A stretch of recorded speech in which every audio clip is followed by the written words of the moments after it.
আসসালামু আলাইকুম। আজকে লাইভে আলোচ্য বিষয় ইমানদার সম্পর্কে। আমরা সবাই জানি যে নামাজ পড়লেই তাকে ইমানদার বলা যায়।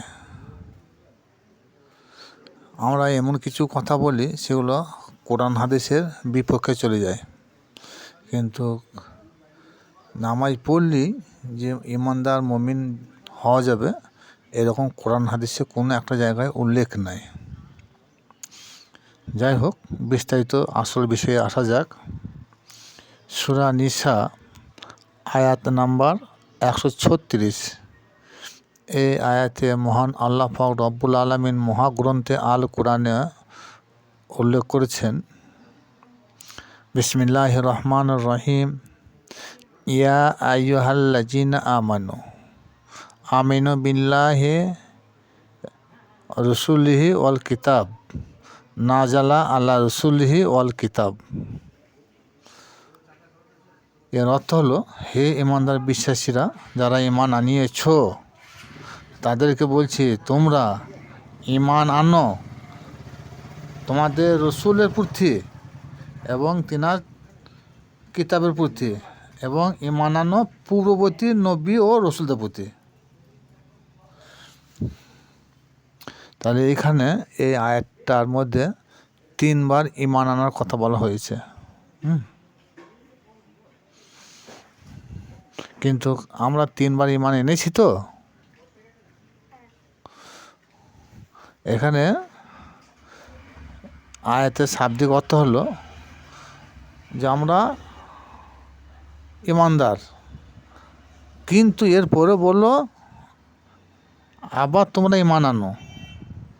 এখানে কার প্রতি ইমান আনবে? রসুলের প্রতি। এখানে নবী বা মুহাম্মদের উপর বলে নাই।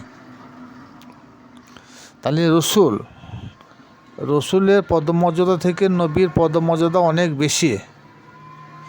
সুতরাং রসুল যিনি কোরআন সত্যায়ন করেন, যিনি আল্লাহর প্রেরিত বাণী প্রচার করেন, যিনি মানুষকে অজানার কথাকে জানিয়ে দেন, মানুষকে পবিত্র করেন, এগুলো হচ্ছে রসুলের কাজ। আর নবী, নব ধাতু থেকে নবী এসেছে, যিনি নিত্য নতুন সংবাদ তৈরি করেন এবং সংবাদ প্রচার করেন এবং সংবাদ দেন, তিনি হলেন নবী। যাই হোক, ওই দিকে আলোচনা করব না। তাহলে ইমান আনতে হবে। তাহলে প্রথমেই আমাদেরকে আল্লাহ পাক রব্বুল আলামিন তিনি ইমানদার বলেছেন। তাহলে সেই ইমানটা হলো কার প্রতি? মৌখিকভাবে আল্লাহ প্রতি আমাদের বিশ্বাস।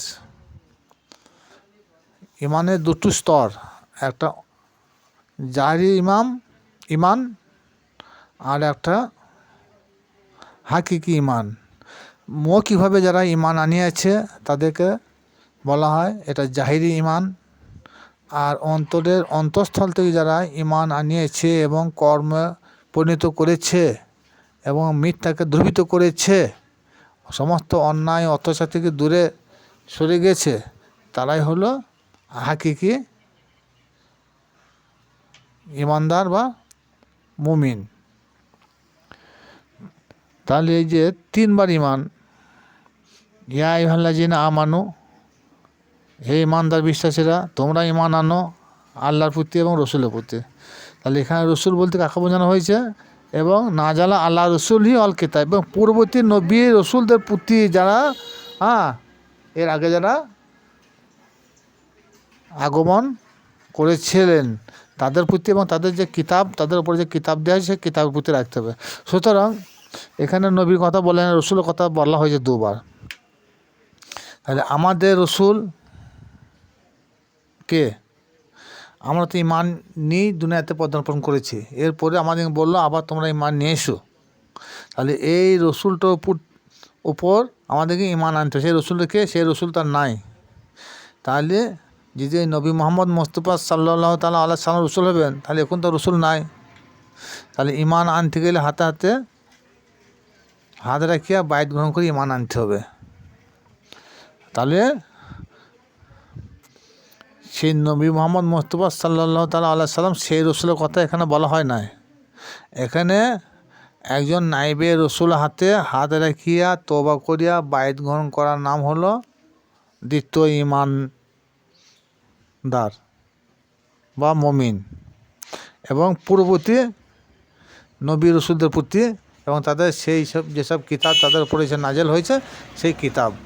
এখানে কিতাব বলতে কোরআন বুঝায় সবাই, কোরআন নয়। এখানে কিতাব বলতে কাকে বোঝানো হয়েছে? কিতাব যেমন জালিকাল কিতাব, আলিফ লাম মিম, প্রথমে বলেছেন আলিফ লাম মিম জালিকাল কিতাব।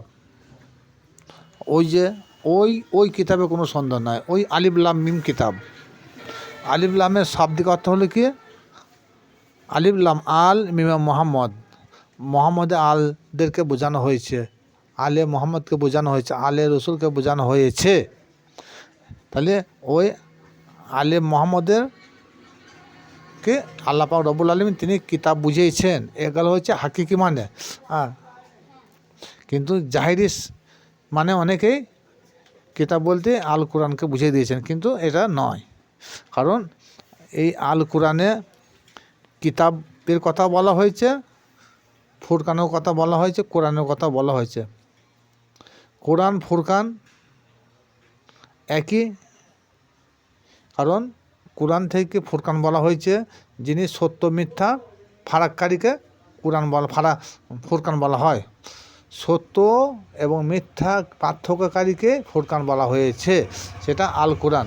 কিন্তু এরপর কিতাব বলা হয়েছে, কিতাব আলিফ লাম মিমকে কিতাব বলা হয়েছে। আর হাকিকি যখন আপনি আলিফ লাম মিমকে ব্যাখ্যা করতে যাবেন, সেটা হবে আওলাদে রসুল বা আওলাদে মোহাম্মদ, নবী পরিবারকে বলা হয়েছে। এরপরে দেখুন সূরা নিসা 47 নম্বর আয়াতে আল্লাহ কি বলছেন? আল্লাহ বলেন, তোমরা যারা ঈমান আনো নাই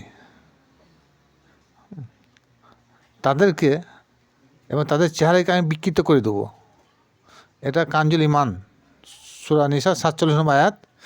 এই কথার পরিপ্রেক্ষিতে তাফসীর হয়েছে, কিছু ইহুদি খ্রিস্টান তেনারা সঙ্গে সঙ্গে দিলে তাই তো আমরা যদি ঈমান না নিয়ে আসি তাহলে আমাদের চেহারাকে আল্লাহ পাক রব্বুল আলামিন বিকৃত করে দেবেন। অর্থাৎ এখানে বিকৃত বলতে এখানে তাফসীরে বলা হয়েছে বানরের আকার তৈরি করবেন। তাহলে আমরা মানুষ আর থাকবো না, তখন বানর হয়ে যাব। তখন এই ভয়ে কিছু ইহুদি আলেম পর্যন্ত হুজুর পাক সাল্লাল্লাহু তাআলা আলাইহি সাল্লাম হাত রেখে তওবা করে বায়াত গ্রহণ করলেন, নিয়ে পূর্ণাঙ্গ মুমিন মুসলমান বলে দাবি করলেন। তাহলে আমরা যারা ইমানদার বলছি, কখন তারা পূর্ণাঙ্গ ইমানদার নয় যতক্ষণ পর্যন্ত আমরা একজন রসুলের হাতে বা নাইবে রসুল বা পীর ও মুর্শিদের হাতে হাত না রাখিয়া বায়াত গ্রহণ না করেছি, তৎক্ষণাৎ পর্যন্ত আমরা মমিন, পূর্ণাঙ্গ মমিন মুসলমান বলে দাবি করতে পারবো না। সূরা আল ইমরান 102 নম্বর আয়াতে আল্লাহ বলেন, ইয়া আইয়ুহাল্লাযিনা আমানু তাকুল্লাহ হাক্কা তুকাতিহি ওয়ালা তামুতুনা ইল্লা ওয়া আনতুম মুসলিমুন। হে ইমানদার বিশ্বাসীরা, তোমরা আমাকে ভয় করো, ভয় করার মতো ভয় করো, যথাযথভাবে ভয় করো। কিন্তু মৃত্যু একদিন জন্ম নিয়েছে, মৃত্যু হবেই, কিন্তু মৃত্যুর আগে তোমরা পূর্ণাঙ্গ মুমিন মুসলমান না হয়ে তোমরা কবরে যেও না বা মৃত্যুবরণ করিও না।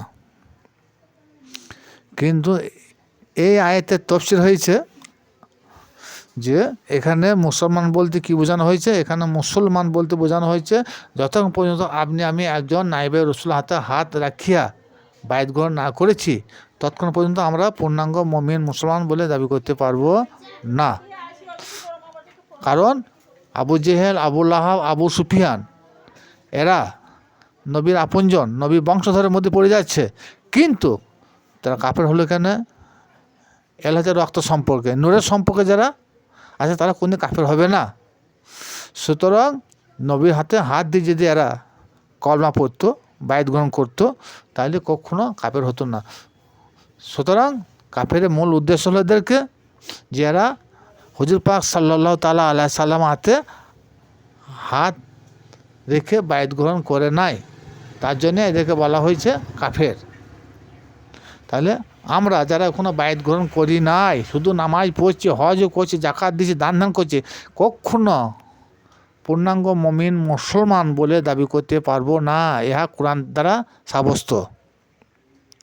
কোরআন অধ্যয়নে যদি কেউ ভুল করে থাকে তাহলে এটাকে বায়াতের কথাটা তারা অস্বীকার করবে। কিন্তু সঠিকভাবে যদি কোরআন হাদিস অধ্যয়ন করে তাহলে কখনো বায়াতকে তারা অস্বীকার করতে পারবে না। এখন ইদানিং যেসব আলেমরা আজ থেকে 20-40 বছর 50 বছর আগে বায়াতকে অস্বীকার করেছে, পীরকে অস্বীকার করেছে, এখন তেনারা বলছে না, হ্যাঁ বায়াত হতে হবে, কিন্তু একটা হাক্কানি পীর মুর্শিদ, একটা উচ্চশিক্ষিত লোকের কাছে বায়াত হতে হবে। কিন্তু ইদানিং তারা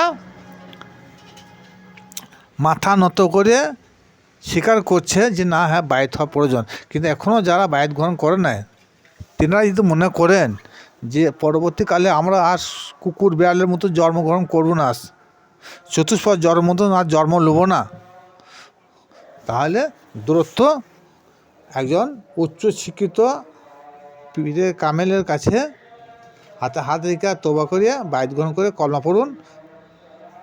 তিনি হবেন হাসরের মাঠে সাফায়াতকারী। সূরা বানী ইসরাইল 71 নম্বর আয়াত। এই আয়াতে আল্লাহ বলেন, কাল কিয়ামতে হাসরের মাঠে প্রত্যেক সম্প্রদায়ের লোককে তোলা হবে তাদের ইমামের সাথে। তাহলে এখানে ইমাম বা নেতা তাকেই বলা হয়েছে যিনি আমাদেরকে পথ পরিচালনা করেছেন, যিনি আমাদেরকে হিদায়তের কথা শুনিয়েছেন, অজানাকে যিনি জানিয়ে দিয়েছেন, যিনি আমাদেরকে পবিত্র করেছেন, যিনি আমাদের হিকমত শিক্ষা দিয়েছেন, তিনি আমাদের পীর মুর্শিদ, তিনি আমাদের রসুল, তিনি আমাদের গুরু। সুতরাং যাদের গুরু, পীর, মুর্শিদ বা রসুল এখন নাই, তেনাদের কর্তব্য যে একজন কামেল পীর মুর্শিদ হাতে হাত রেখে তওবা করে বায়াত গ্রহণ করে কলমা পড়া অবশ্যই প্রয়োজন। যদি মনে করে